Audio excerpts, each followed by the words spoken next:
Le coup de projecteur des vraies voix. Un député LFI a posté ce tweet il y a 48 heures. Il critique les commentateurs des JO. Sont-ils trop chauvins, trop cadrés sur les performances de nos athlètes tricolores, non loin, dit-il, des valeurs universelles de l'olympisme. Alors qu'est-ce que vous en pensez? Vous réagissez bien évidemment. Alors ce tweet a été fait par un député de Seine-et-Marne, un nouveau député La France Insoumise. Vous allez réagir dans un instant, mes chers vraies voix, mais on voulait avoir l'avis de quelqu'un qui connaît un peu le milieu. C'est Gérard Rolls. Bonsoir Gérard Rolls. Bonsoir Christine. Bonsoir à vous. Alors, voilà, et que des connaissances autour de la table, hein. Avec des grands champions. Que des grands champions. Et je rappelle aussi, puisque c'est quand même l'occasion de se plonger dedans à cette période estivale, l'histoire des Jeux, 400 histoires qui ont fait la légende des JO. C'est aux éditions Grund. Vous l'avez coécrit avec votre fils Julien. Alors tout le monde a souri quand j'ai posé ce débat, mais il a le mérite d'être posé aussi par rapport à ce que déclare ce député La France Insoumise, mais que les commentateurs à la télévision française soient, on va dire, dithyrambiques ou poussent derrière leurs athlètes français, je dirais, il n'y a rien de neuf sous le soleil, Gérard Rolls. Ça fait 50 ans que ça dure, les critiques. J'entends les critiques. Ah, les critiques. Ça fait 50 ans que j'entends la même chose, que nous entendons la même chose. Moi, j'ai participé par bonheur depuis plus de 40 ans donc aux Jeux Olympiques, été et hiver, et à chaque fois ça revenait. Alors c'était pas la France Insoumise, mais gauche ou droite, peu importe. Je ne sais pas pourquoi on ne supporte pas justement d'aider et de porter et de glorifier les athlètes français, les champions et les championnes. J'ai eu l'expérience plusieurs fois d'avoir sous les yeux, au moment où je présentais les grandes sessions de l'après-midi ou du soir, et j'avais les écrans de la télévision américaine, de la télévision anglaise, de la télévision suédoise sous mes yeux. Et de temps en temps, même en quittant l'antenne, je les écoutais. C'est incroyable comme ils sont chauvins. J'ai vu des images des Américains ne montrant pas le vainqueur, par exemple, d'une course en athlétisme et ne se focalisant que sur les coureurs américains. Et là, on n'a rien à dire. Nous les Français, il faut les soutenir, il faut les aimer, et c'est exactement ce qui se passe aujourd'hui à Paris. Quand on voit la ferveur, non seulement du public, mais en plus même, c'est vrai, de certains commentateurs. Et honnêtement, des types comme chez nous, Alexandre Boyon, Alexandre Pasteur, Nicolas Jay, n'arrêtent pas de faire les louanges des coureurs et des athlètes étrangers. Oui. Lorsqu'ils donnent leur palmarès, ils disent que ce sont les meilleurs dans leur catégorie. Non, il faut arrêter ces critiques. En fait, est-ce que c'est pas du géobashing de base pour exister finalement? Là, je m'adresse à vous, Gérard, mais Philippe, je ne sais pas si la critique, elle est qu'on est chauvin sur nos athlètes français, ou c'est plus un problème de France Télévisions qui ne diffuse que les matchs ou les compétitions où il y a des Français engagés. Et c'est ce qu'on lui demande. C'est ce qu'ils voulaient. En plus, c'est ce qu'ils voulaient. Ils ont mis ça en place, et moi, je trouve ça super qu'on puisse voir nos athlètes français en compétition. Et pas seulement d'autres compètes où le favori serait là. Tous les sports, Philippe. Et surtout tous les sports, parce que c'est extraordinaire avec les Jeux Olympiques. Et c'est pour ça que moi, j'avoue que je regarde du bout des lèvres le football ou le golf ou même le tennis. Je trouve qu'il y a moins d'enthousiasme à regarder ça. Alors que oui, vous avez raison, Christine. Le badminton qu'on redécouvre. Bon, le tir à l'arc. Là, ce qu'on a vécu, le match contre les Coréens de tir à l'arc, le concours complet dans le jardin de Versailles, qu'on ne peut pas diffuser à longueur d'année, c'est une évidence parce que c'est très compliqué, il faut beaucoup de caméras. On redécouvre des sports, on redécouvre des champions et des championnes, surtout des champions et des championnes.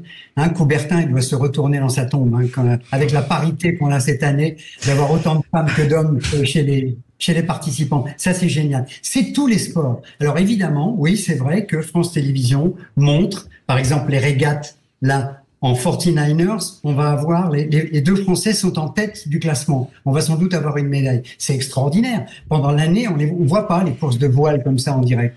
Donc c'est ça les jeux. Je suis en train de me demander si dans le nombre de médailles qu'on a aujourd'hui, il n'y a pas plus de médailles remportées par les femmes que par les hommes. Hier, au compteur des médailles, on était un tout petit peu devant. Non. Hier, on a dit on était un petit peu au-dessus, les filles. Désolé. Là, on va aussi une médaille à Alice Milliard. De toute façon, vous êtes toujours au-dessus de nous, les filles. J'ai demandé à beaucoup de maires et à beaucoup de présidents de fédération de donner le nom d'Alice Milliard à des rues, à des stades, à des salles de sport, parce que c'est elle qui a fait craquer Coubertin, Alice Média. Ouais. Moi, ce que je voulais dire pour revenir sur, moi, je crois que cette personne qui a fait cette réflexion, encore une fois, elle a voulu juste exister, parce que, sincèrement, si les journalistes sportifs encourageaient plus les autres, ils auraient dit mais ils encouragent que les autres. Non, à un moment donné, il faut arrêter, quoi. Il faut, non mais sérieux. Non mais c'est vrai. Alex Darmon, qui est journaliste politique, il va pouvoir décrypter pourquoi. Il n'aurait même pas dû commencer à exister. Et en plus, je voudrais quand même rendre un hommage à Gégé, parce que on l'appelle tout Gégé, parce que voilà, on se connaît depuis très longtemps. Moi, je me rappelle de ta première Sportissimo où j'ai participé avec Marie-Jo Pérec à l'époque. Donc ça aussi, c'est le contact qu'on avait à l'époque avec cette équipe de journalistes. Et on était aussi un peu copains, quoi, je dirais. Et ça faisait aussi du bien de se sentir soutenir par ces journalistes-là de renom et qui parlent de nos sports avec amour. Et Gégé, c'était le spécialiste de ça. Qui parle de tous les sports. Gégé, c'était le spécialiste de ça. Je me suis battu plusieurs fois. C'est pas normal que le karaté soit pas aux Jeux Olympiques. Ça c'est clair. Oui, mais alors il y en a qui disent en même temps il y a les sports neufs. Alors est-ce qu'il faut pas plus de discipline? T'enlevais le tennis ou le football et puis tu laissais le karaté. C'est un vrai débat, c'est vrai. Bah oui, on a fait le débat la semaine dernière. Ou alors on faisait pas une Coupe d'Europe 3 semaines avant les Jeux Olympiques. Ou alors. Aussi, Christine, et il faut aussi des sports de jeunes, des sports spectaculaires. Là, ce qu'on a vécu cet après-midi, parce que là, moi, je me gave. Nous aussi, on n'est pas très productifs, de 14 à 16 heures, des fois. Et en BMX qui s'est passé cet après-midi avec Jean-Jean, c'est absolument extraordinaire. Il se rate complètement sur le premier saut et ensuite il va nous décrocher la médaille de bronze pour un sport que non seulement les gamins, mais que tout le monde à un moment ou à un autre d'ailleurs. Gérard Rolls, là c'est le spécialiste de la télévision aussi, de manière télégénique, les images de ces jeux à Paris. Alors je parle pas des sports en salle, mais de tout ce qui se fait en extérieur. La carte postale est absolument sublime. Sublime. C'est magnifique. Nous avons eu des très beaux jeux. Barcelone 92, c'était exceptionnel de beauté aussi sur la ville et sur les environs. Mais là, évidemment, on a une des plus belles capitales du monde. La capitale, on l'a dit au moment de la cérémonie d'ouverture, la capitale de l'amour, la capitale du romantisme, avec toute notre histoire de France, justement, qu'on a sous les yeux. De la Tour Eiffel en 1900 au château de Versailles, au Louvre, d'avoir... tous ces monuments et tous ces clichés, tous ces cartes postales, c'est extraordinaire. Et c'est vrai que c'est particulièrement bien retranscrit. Fais attention, Gégé, sois pas trop chauvin. Été le cas de la cérémonie d'ouverture. Fais attention, sois pas trop chauvin, tu vas te faire critiquer dans enlève les bottins que t'as sous ton siège aussi, là. Mais non, Philippe, je suis debout. Tiens bien, parce que en termes de taille, je veux pas dire, mais bon. Alex Darmon, ça veut dire quoi, ça, Christine? Mais non, je rigole.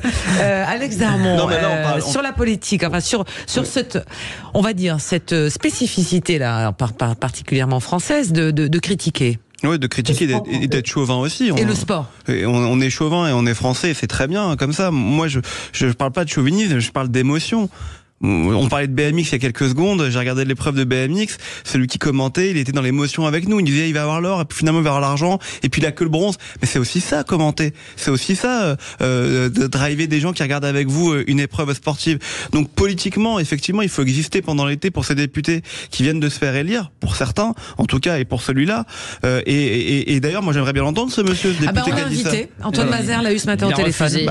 C'est parce que je sais pas s'il a vraiment besoin de justifier ou si c'est vraiment justifier ce qu'il a déclaré. C'est parce qu'il a dit une connerie, voilà, c'est tout. C'est vraiment, enfin, je trouve que ça n'apporte rien au débat.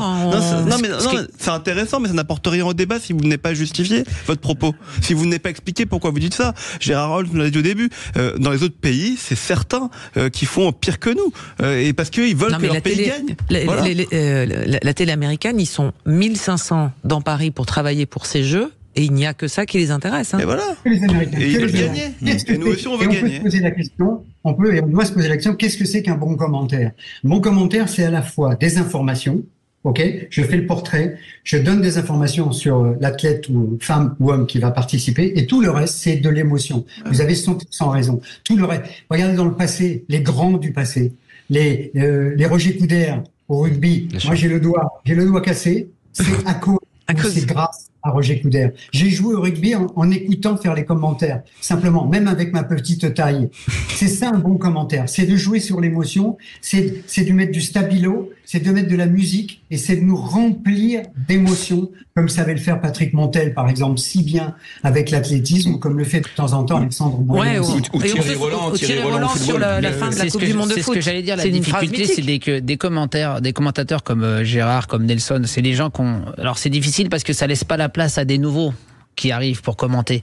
Mais ces gens-là qui ont connu les champions pendant de nombreuses années, en fait, l'émotion, c'est comme si c'était leurs enfants qui étaient sur le stade ou dans une piscine. Donc, en fait, l'émotion qu'ils transportent quand ils commentent, parce que ça m'arrive, moi, je suis un compatriote français. Quand j'ai un champion français qui se bat pour une médaille d'or aux Jeux Olympiques, je suis dans l'émotion, je suis dans le fun avec lui. J'ai l'impression d'être sur la glace à sa place. Donc, c'est ça qu'ils transmettent les commentateurs et les bons. Et le problème, c'est que quand aujourd'hui on veut remplacer, on veut pas qu'il y ait des nouvelles personnes comme Gérard Rolls ou comme des Nelson Montfort qui deviennent des dinosaures de la télévision. Donc on met parfois des nouveaux animateurs ou des nouveaux commentateurs qui n'ont peut-être pas cette émotion à transmettre parce qu'ils ne connaissent pas les athlètes. Ils sont juste là pour faire du commentaire sportif sur l'épreuve qu'ils voient, mais ils sont peut-être moins proches des athlètes. Je sais pas si donc plus de sport à la télévision, bon sang de bonsoir, comme dirait l'autre. Et moins de politique.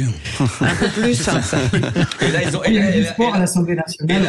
Plus de sport. On a dit qu'on allait organiser un petit marathon dans les rues de Paris avec les 577 députés pour voir. Et là, je pense, la réaction qu'on a eue de cet homme politique, là, incessamment, il n'y a pas si longtemps que ça, c'est lié au fait que depuis 4 jours ou 5 jours, une semaine, on parle plus de politique. Alors, ils ont envie de s'exprimer, hein, voilà. Ouais, ça va revenir, vous inquiétez pas. Ouais, bien sûr. Les jeux, ça dure qu'un mois avec les Paralympiques. Au mois de septembre. Un petit exemple, on avait la Coupe du Monde de rugby chez nous en France. On a pu observer un petit peu tous les autres médias, notamment les Néo-Zélandais. Ils étaient les seuls, les médias néo-zélandais, à avoir le maillot de la Nouvelle-Zélande, le drapeau de la Nouvelle-Zélande pendant qu'ils commentaient, pendant qu'ils allaient aux conférences de presse, parce que pour eux c'est obligatoire lorsque la Nouvelle-Zélande joue, il faut absolument qu'ils aient le maillot, il faut qu'ils soient patriotes. On n'en est pas là. Eux, oui, mais ça montre un petit peu à quel degré nous on est et qu'on nous critique, alors que dans certains pays, comme le disait Gérard, ils sont... En tout cas, il ne faut pas qu'ils chantent la Marseillaise à la télé, les commentateurs. Gérard Rolls, Daniel Hérault le fait. La France est deuxième au tableau des médailles, là, alors où on se parle ce soir. Ça a changé. Ça a changé pendant le direct. On est passé 4e avec l'Australie et la Chine qui est repassée devant. Le Japon est 3e et la France est 4e. Est-ce qu'on va assister à une cuvée 2024 exceptionnelle, compte tenu justement du domicile? Oui, c'est rarement parti de cette façon-là, surtout sur les médailles d'or. Le record pour l'instant, c'est dans 43 médailles au total. Ça, c'était 15 médailles d'or. Donc là, à mon avis, on est vraiment bien parti pour aller au-delà, même s'il y a des petites faiblesses avec le handball là, qui nous font un peu peur. Le volley aussi peut-être, le basket aussi. Enfin bref, il y a des choses. L'athlétisme arrive je pense, on va avoir de belles surprises. Moi aussi. Je partage ton avis là-dessus, sur l'athlé.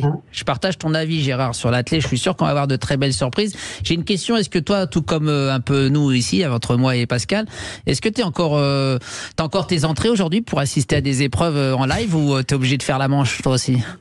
Non, je fais la manche, oui. Non, mais surtout, j'avais décidé de ne pas y aller pour comme je le disais, me gaver d'images, parce que j'habite à Nice maintenant. Donc, j'étais invité au stade pour aller voir du football, mais le sport, le football olympique m'intéresse un petit peu moins quand même. Non, sinon, je m'étais pas mis en avant pour avoir des laissés-passer et aller un petit peu partout cette année.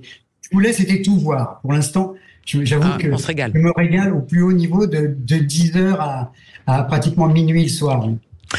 Bon, en tous les cas, on se régale de vous avoir eu comme ça quelques minutes au téléphone, Gérard Rolls. Vous nous manquez même un peu à la télévision dans les débriefs des JO le soir. Je fais une petite vive le sport. Voilà, ça tu le feras un jour. Non mais c'était les inconnus qui faisaient ça et c'était sympa. Longue vie à Sud Radio. Merci à vous, Gérard Rolls. Merci infiniment d'être passé nous voir. Merci à vous pour ce décryptage. Les vraies voix, c'est terminé.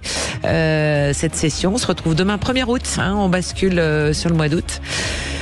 Ça passe vite. C'est le mois d'août, il va pleuvoir, c'est pas ça? Non, pas du tout. Il va faire très beau. Je vous souhaite une très très belle soirée. Antoine, on suit ce soir encore des pluies de médailles. Exactement, déjà dans une demi-heure, rendez-vous avec l'équipe de sabre par équipe en escrime. Le match pour la 3e place pour aller chercher une nouvelle médaille. Et bien sûr, à partir de 20h37, Léon Marchand, 200 mètres, papillon final. 21h13 également, Kierpinchnikova en 1500 mètres, la finale de natation. Anastasia qui concourra en finale. À 21h47, Johan Endoy Brouard, Maëwen Tomac en 200 mètres d'eau. Et à 21h31, Léon Marchand, 200 mètres brasse, la finale. Et juste après, par contre, Maxime Grousset en 100 mètres nage libre. Et vous pouvez suivre actuellement France-Égypte en handball, le match de la dernière chance pour l'équipe de France de handball. Et à 21h, France-Nouvelle-Zélande en football féminin. Il ne faut pas interdit pour les barjots, enfin les experts. Programme. Ouais, très très beau programme. Je vous